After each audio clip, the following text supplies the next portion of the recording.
이 시간 수요예배 자리에 나오신 우리 모든 성도님들 주님의 이름으로 환영하고 축복합니다. 우리 옆에 계신 성도님들 한번 인사 나눌까요?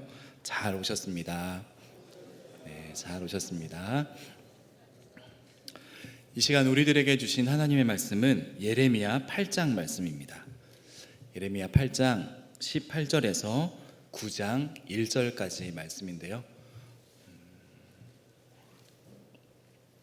예레미야 8장 18절에서 9장 1절까지 말씀을 우리 한 목소리로 천천히 읽어보도록 하겠습니다.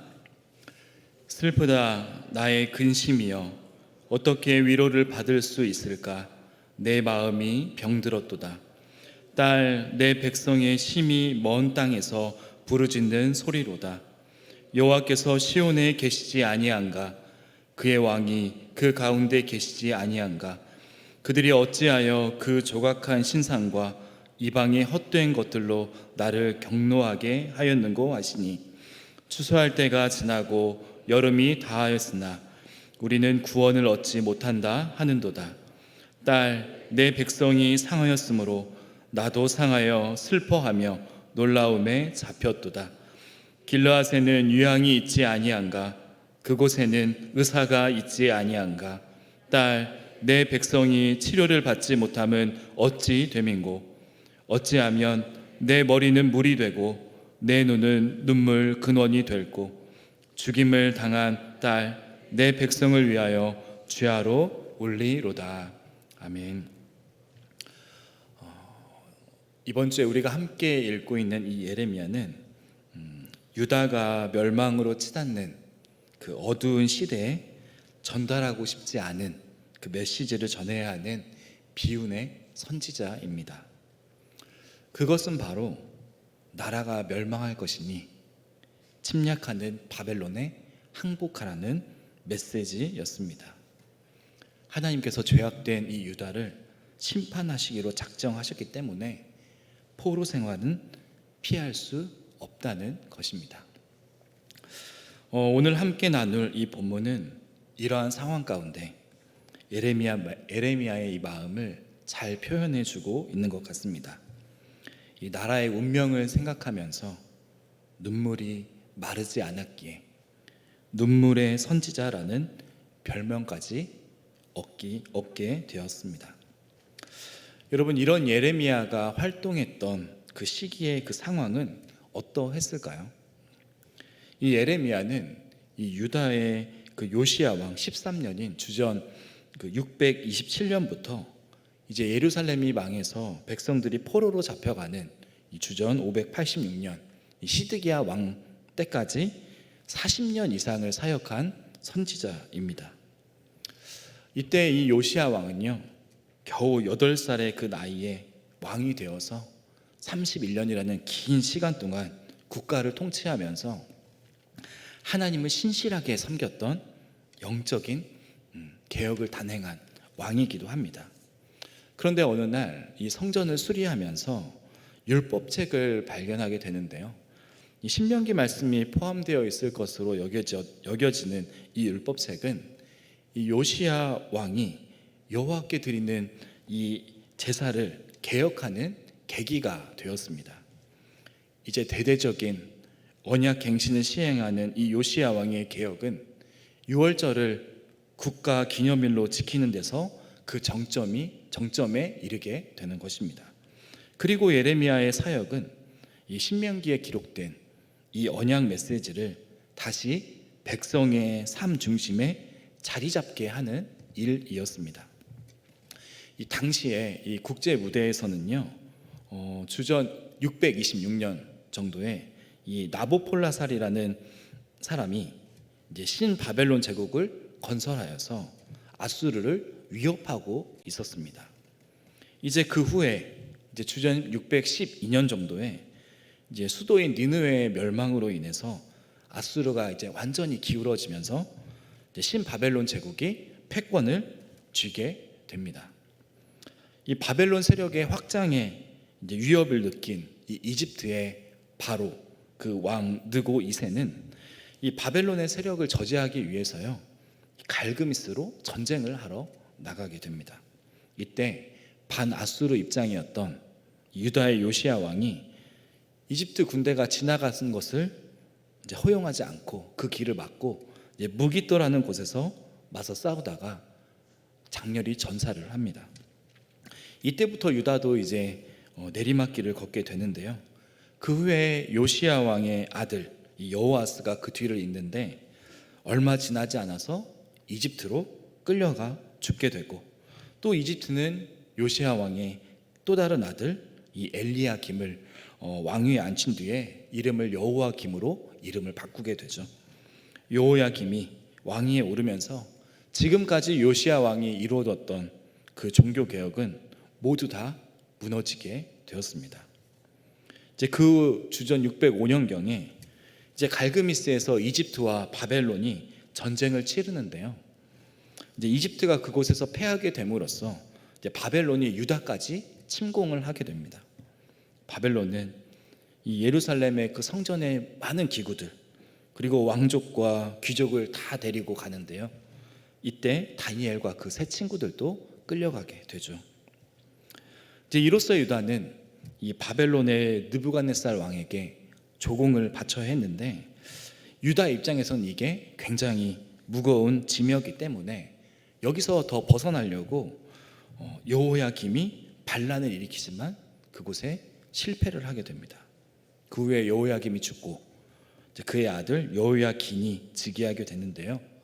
이 왕이 그가 이제 왕이 되었을 때 이제 바벨론이 다시 예루살렘을 다시 침공을 하게 됩니다. 이때 느부갓네살은 여호야긴을 폐위하고 또 다른 성전의 많은 보물들과 또 왕궁의 보물들, 지도자들, 그다음에 장인들, 대장장이들, 주요한 사람들을 다 포로로 끌고 갑니다. 이때 선지자 에스겔이 끌려가게 되죠. 이후에 이제 시드기야가 왕위에 오르지만 그도 예레미야의 권고를 무시하고 친이집트 정책을 벌이다가 이제 느부갓네살의 3차 침공을 받게 됩니다. 결국 우리가 잘 아는 대로 주전 586년에 예루살렘 성벽이 무너지고 성전도 불에 타버리고 완전히 무너지게 되는 것입니다. 그 과정에서 시드기야는요, 아들들이 죽임 당하는 것을 직접 봐야 했고 또 자신의 두 눈이 뽑힌 채로 이제 바벨론의 포로로 끌려가게 되는 것입니다. 이 선지자 예레미야는 이 모든 과정을 다 지켜보면서 이제 선지자의 임무를 다 해야만 했습니다. 여러분, 그렇다면 이 예레미야는 왜 유다가 멸망할 것을 선포할 수밖에 없었을까요? 다른 말로 말하면 유다가 멸망한 그 이유가 무엇일까요? 예레미야를 읽어보면요, 하나님께서 반복적으로 하시는 말씀이 있습니다. 멸망을 계속해서 반복적으로 선포하신다는 것입니다. 이것은요, 유다의 멸망에 대한 하나님의 이 확고한 그 의지를 잘 드러내고 있는 것처럼 느껴집니다. 그래서 하나님은 이렇게 선언을 하십니다. 예레미야 5장 9절 말씀 우리 같이 한번 읽어보도록 하겠습니다. 여호와의 말씀이니라. 내가 어찌 이 일들에 대하여 벌하지 아니하겠으며 내 마음이 이런 나라에 보복하지 않겠느냐. 유다가 멸망할 수밖에 없는 그 이유, 이제 하나님이 그 이유들을 예레미야를 통해서 말씀을 하시는데요, 말씀을 쭉 읽어보면 가장 주된 이유가 등장을 합니다. 그것은 바로 우상 숭배입니다. 하나님은요, 우상 숭배를 간음이라고도 말하고 행음이라고도 말씀하시는데요, 이스라엘 백성들이 이러한 영적인 간음을 할 때마다 하나님은 징계를 하시죠. 그런데 유다는 아무리 징계를 받아도 우상 숭배를 중단하지 않았다는 것입니다. 그래서 예레미야 3장 6절과 7절에 이렇게 기록하고 있습니다. 우리 같이 한번 읽어보겠습니다. 요시야 왕 때에 여호와께서 또 내게 이르시되 너는 배역한 이스라엘이 행한 바를 보았느냐. 그가 모든 높은 산에 오르며 모든 푸른 나무 아래로 가서 거기서 행음하였도다. 그가 이 모든 일들을 행한 후에 내가 말하기를 그가 내게로 돌아오리라 하였으나 아직도 내게로 돌아오지 아니하였고 그의 반역한 자매 유다는 그것을 다 보았느니라. 이 북이스라엘도 우상 숭배를 참 많이 했었는데요, 하나님께서 그들에게 회개하고 돌아오라고 촉구를 하셨습니다. 그런데 하나님의 말씀을 듣지 않았던 이 북이스라엘의 여러분 결과가 어떤가요? 이 우상 숭배 때문에 하나님께서 이 아수르를 들어서 북이스라엘을 먼저 심판을 하셨습니다. 그런데요, 이 과정을 다 지켜봤던 이 유다는 하나님의 심판을 보고도 다시 돌아왔을까요? 전혀 그렇지 않았다는 것이죠. 그것을 다 목도했음에도 불구하고 여전히 우상 숭배를 그들은 중단하지 않았습니다. 그들을 보면서 하나님께서 이렇게까지 말씀을 하십니다. 3장 11절 말씀 우리 같이 한번 읽어볼까요? 여호와께서 내게 이르시되 배역한 이스라엘은 반역한 유다보다 자신이 더 의로움이 나타났나니. 차라리 이스라엘이 유다보다 더 의롭다고 지금 이렇게 말씀하고 있는 것입니다. 왜냐하면 이 유다의 모습을 보니까 이 이스라엘이 우상 숭배 때문에 멸망하는 것을 다 지켜보았음에도 불구하고 하나님을 지금 두려워하지도 않고 버젓이 우상 숭배를 하는 것을 보니 북이스라엘보다 지금 남유다가 더 나쁘다고 하나님은 말씀하고 계시는 것입니다. 그러하기에 지금 유다의 멸망은 필연적이라고 하나님은 말씀하고 계신 것입니다. 사랑하는 여러분, 그런데요, 이런 우상 숭배가 일반 백성들만의 문제만이 아니라는 것이 이 멸망의 원인으로 더 크게 다가오는 것 같습니다. 그것은 일반 백성들뿐만 아니라요, 영적인 지도자들까지도 모두가 다 타락했다는 것입니다. 유다의 모든 사람들이 다 타락을 했다는 것이죠. 여러분 한번 생각을 한번 해보십시오. 일반 백성들은 타락을 했을지라도 영적인 지도자들이 하나님 앞에 바로 서 있다면 아직 유다는 돌아올 그 가능성이 조금이나마 남아 있었을 것입니다. 그런데 이 타락한 일반 백성들을 다시 돌아오라고 회개시켜야 할 이 영적인 지도자들까지 모두가 다 타락했다면 이제 유다는 답이 없는 것이죠. 하나님께서도 도저히 어떻게 할 수 없으셨던 것 같습니다. 그래서 계속해서 멸망을 선포하고 계시는 것이죠. 여러분 6장 13절과 14절 말씀 우리 같이 한번 읽어볼까요?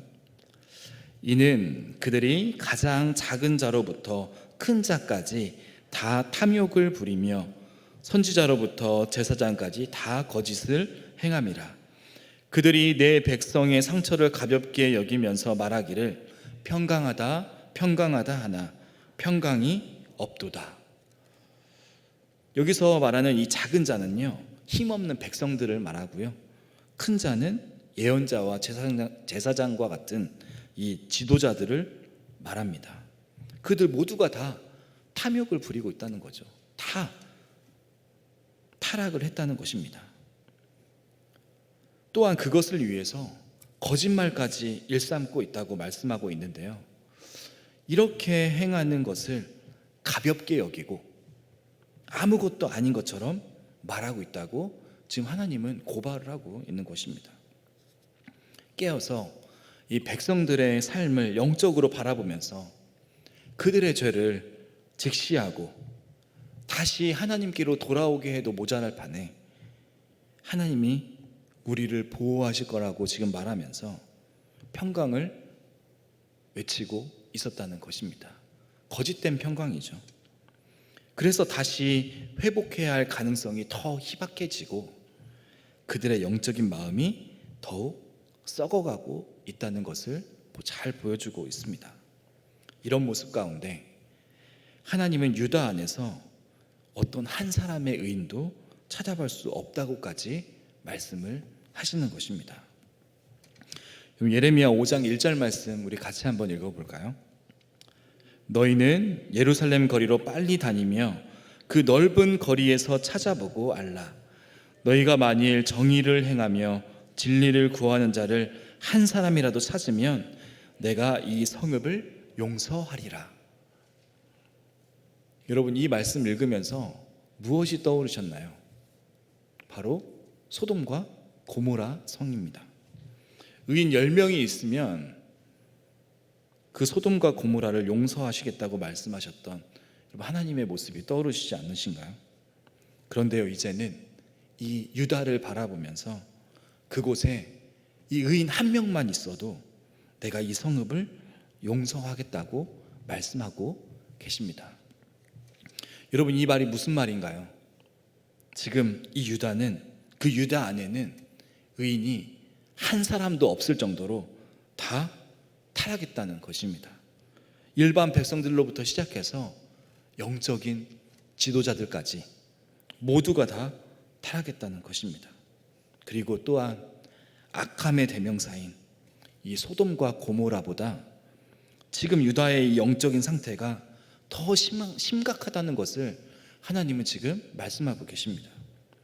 영적으로 타락했던 이 소돔과 고모라가 결국 하나님 앞에 멸망했다면 이 유다의 멸망은 불가피하다는 것이죠. 여러분, 이 원인이 무엇이라고요? 우상숭배. 이것이 예레미야가 선포했던 하나님의 심판의 원인입니다. 그리고 일반 백성부터 영적인 지도자에 이르기까지 모두 다 우상숭배를 했기 때문에 유다는 필연적으로 멸망할 수밖에 없었다는 것입니다. 우리 사랑하는 북문의 성도 여러분, 한 가지 생각을 해봤으면 좋겠습니다. 저와 여러분은 이 우상 숭배와 아무런 관련이 없는가 말입니다. 이것으로부터 우리는 정말 안전한가요? 어쩌면 이렇게 생각하시는 분들도 계실 것 같아요. 나는 지금 이방신을 섬기지도 않고 이렇게 하나님 앞에 나와서 열심히 예배드리고 교회도 잘 섬기고 또 헌금 생활도 잘하고 있기 때문에 나는 안전하다고 이렇게 혹시 생각하시는 분들 계신가요? 여러분, 그런데 우상이 무엇입니까? 하나님이 앉으셔야 할 그 자리에 하나님 대신 그것이 앉아서 나를 지배하고 다스리는 존재. 그것이 사람이 될 수도 있고요, 또한 물건이 될 수도 있겠죠. 하나님을 섬기고 있으면서 하나님보다 더 중요하게 여기고 있는 그 무엇인가, 하나님을 갈망하는 것보다 그것을 더 갈망하는 그런 것이 존재한다면 저와 여러분 안에도 예외가 아니라는 말씀을 드리고 싶습니다. 특히나 우리가 살고 있는 이 시대는 어떤가요? 문화라는 이름으로 이것들이 우리의 삶을 파고들어서 무의식중에 예를 들어 돈이나 이런 권력이 하나님의 그 자리를 앉을 때가 참 많은 것 같습니다. 심지어 자녀가 그 자리에 앉는 경우도 너무나도 많죠.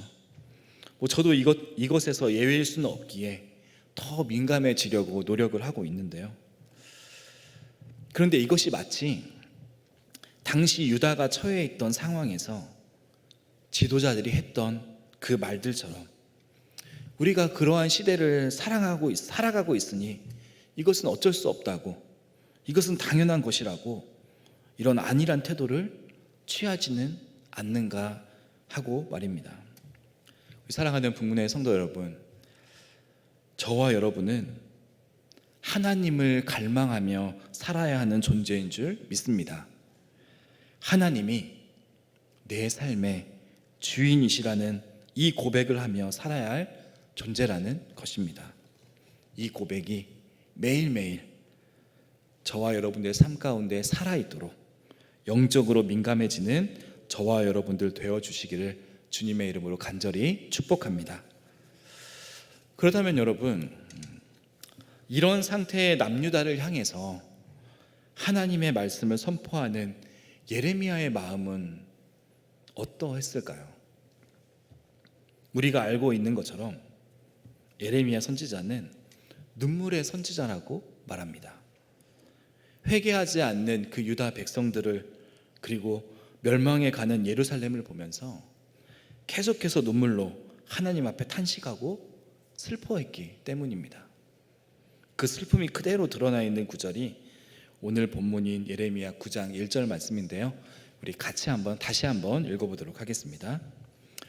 어찌하면 내 머리는 물이 되고 내 눈은 눈물 근원이 되고 죽임을 당한 딸 내 백성을 위하여 쥐하로 올리이로다. 그런데 예레미야는요, 이런 마음의 고통으로 인한 눈물만 흘렸던 것은 아닌 것 같습니다.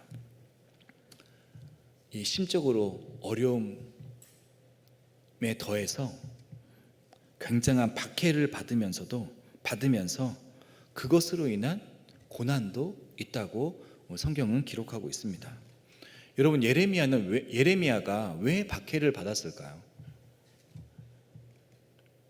유다를 향한 그 하나님의 심판의 예언을 들은 유다 사람들이 그것을 반가워할 이유가 없었겠죠.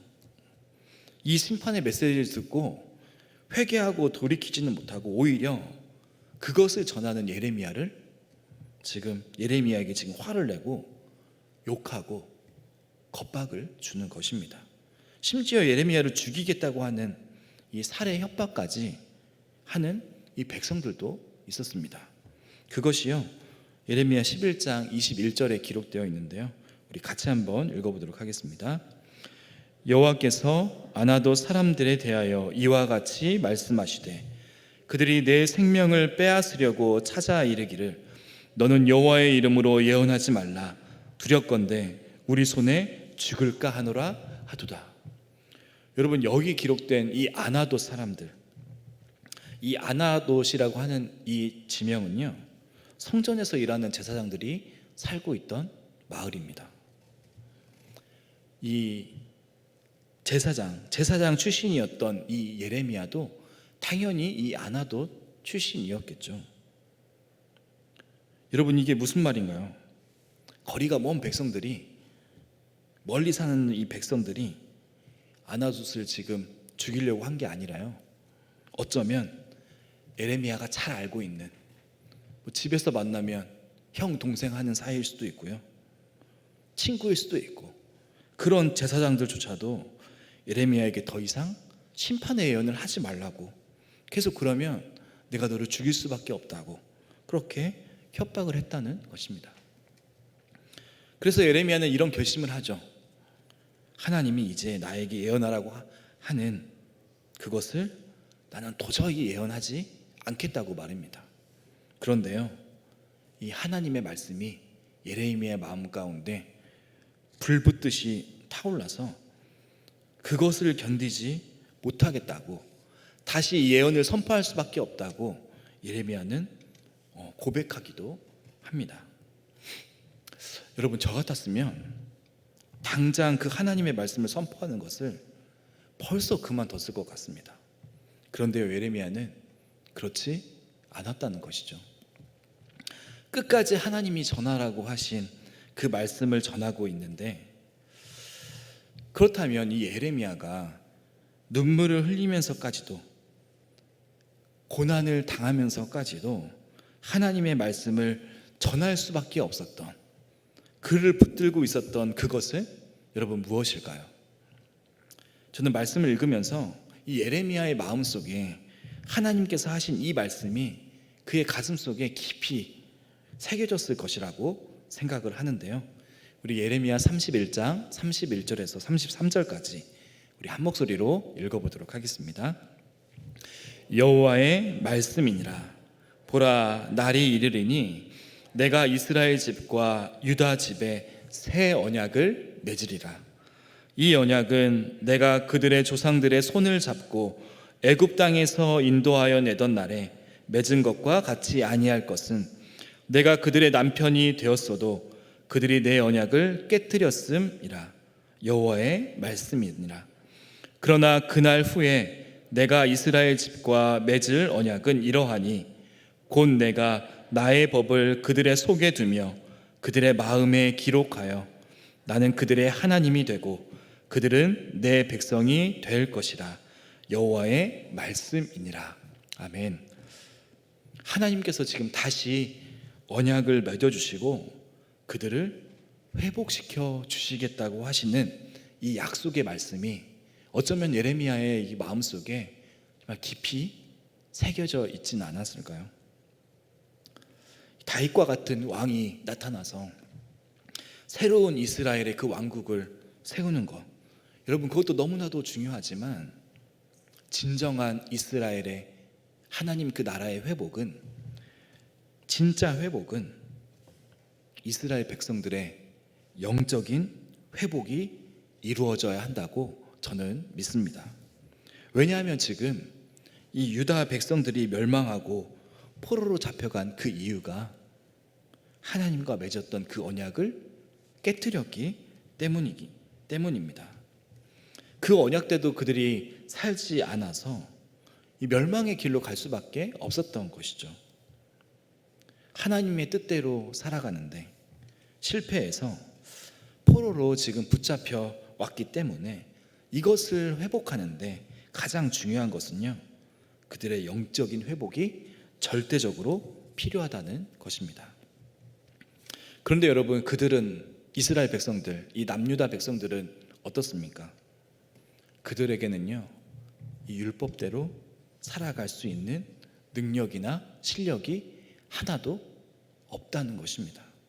그래서 지금 하나님이 어떻게 하시겠다고 말씀하고 계신가요? 율법의 언약이 아니라 새 언약을 맺으시겠다고 지금 하나님은 말씀하고 계시죠. 옛 언약에서 보여주었던 이 한계를 뛰어넘어서 새 언약을 맺으시겠다고 하나님은 말씀하고 있는 것입니다. 여러분, 이 새 언약은요, 하나님이 시내산에서 이스라엘 백성들과 맺으신 언약과는 다른 언약이겠죠. 하나님의 백성이 관계를 깨뜨리면 언약이 깨져서 그들에게 저주가 임하는 그런 언약이 아니라는 것입니다. 하나님의 그 법을 돌판이 아니라 그들의 마음에 기록하는 언약이고, 하나님의 백성을 이 내면에서부터 변화시킬 그러한 언약이라는 것입니다. 여러분, 그렇다면 하나님께서는 이 새 언약을 어떻게 성취하셨을까요? 바로 예수 그리스도가 새 이스라엘로 오셔서 율법을, 우리가 지키지 못했던 그 율법을 온전히 순종하시고 또 신실한 언약 백성을 대표하심으로 인해서 새 언약을 이루시는 것입니다. 따라서 누구든지 그리스도께 접붙임 바 되어서 그리스도와 연합하고 그의 의를 덧입는 자들, 바로 저와 여러분들은 그리스도가 이루신 순종으로 인해서 언약의 그 약속된 복을 받아서 누리게 되는 줄 믿습니다. 예레미야는 아직 자신의 눈으로 이것을 보지는 못했겠지만 이 약속의 말씀을 믿음의 눈으로 바라보면서 하나님의 말씀을 선포한 줄로 믿습니다. 자신이 처한 그 모든 상황을 인내하면서 말입니다. 우리 사랑하는 북문의 성도 여러분, 저와 여러분에게도 가장 중요한 것은요, 이 새 언약을 완성하신 이 예수 그리스도와 이 관계를 회복하는 것인 줄 믿습니다. 그것을 위해서 여러분 무엇이 가장 필요할까요? 기도와 찬양, 그것도 너무나도 중요한데요, 나는 그리스도와 한 몸이라는 이 확신 가운데 하나님의 그 마음이 담겨 있는 그 귀한 그 말씀을 여러분 매일매일 읽고 묵상하면서 예수 그리스도를 더 깊이 알고 깨닫는 저와 여러분들 되어주시기를 주님의 이름으로 간절히 축복합니다. 그리스도와의 그 관계가 더욱 깊어지면서 감사의 기도와 또 찬양이 끊이지 않는 우리 북문의 모든 성도님들 되어 주시기를 주님의 이름으로 간절히 소망합니다. 기도하겠습니다.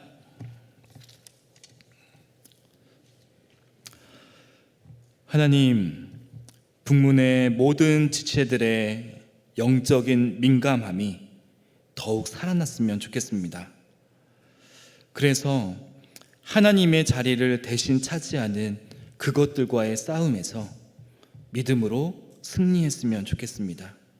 그리고 그것을 위해 매일매일 말씀을 읽고 묵상하며 우리의 진정한 삶의 주인 되시는 이 주님과의 교제가 더욱 깊어지기를 간절히 소망합니다.